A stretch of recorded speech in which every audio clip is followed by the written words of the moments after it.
Medical కాలేజీల ప్రైవేటీకరణను తీవ్రంగా వ్యతిరేకిస్తూ వైఎస్ఆర్ కాంగ్రెస్ పార్టీ చేపట్టిన కోటి సంతకాల సహా మహా ఉద్యమం సూళ్లూరుపేట నియోజకవర్గంలో అద్భుత విజయాన్ని నమోదు చేసుకుంది.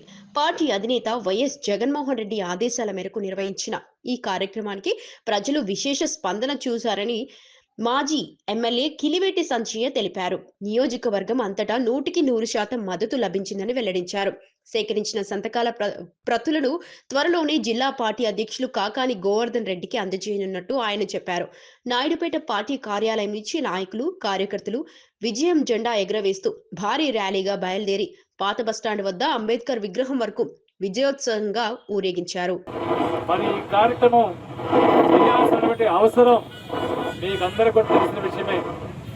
మరి జగన్మోహన్ రెడ్డి గారు ఈ రాష్ట్రంలో ప్రతి పేదవాడికి నాణ్యమైన వైద్యం అందాలి, పేదవాడు కూడా డాక్టర్లు కావాలి అనే ఉద్దేశంతో ఈ దేశ చరిత్రలో ఎప్పుడు జరగనటువంటి పని, ఈ దేశంలో ఏ ముఖ్యమంత్రి చేయనటువంటి పని, జిల్లాకు ఒక ప్రభుత్వ మెడికల్ కాలేజ్ ఉండాలి. ఆ ప్రభుత్వ మెడికల్ కాలేజీకి అనుబంధంగా మరి ఆసుపత్రి కూడా బోధన ఆసుపత్రి కూడా ఉండాలి. ఈ రెండు కనుక ఉంటే ఈ రాష్ట్రంలో ఉన్న పేద బిడ్డ డాక్టర్లు ఏదో అవకాశం ఉంటుంది. దాంతోపాటు ప్రతి పేదవాడికి నాణ్యమైన వైద్యం అందుతున్న ఉద్దేశంతో ఈ కార్యక్రమాన్ని మొదలుపెట్టారు.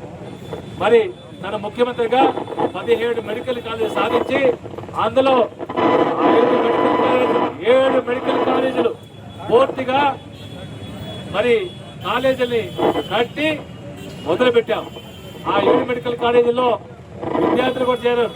అంటే పేద డాక్టర్లు కూడా చదువుకోవడానికి మరి మొదలుపెట్టారు.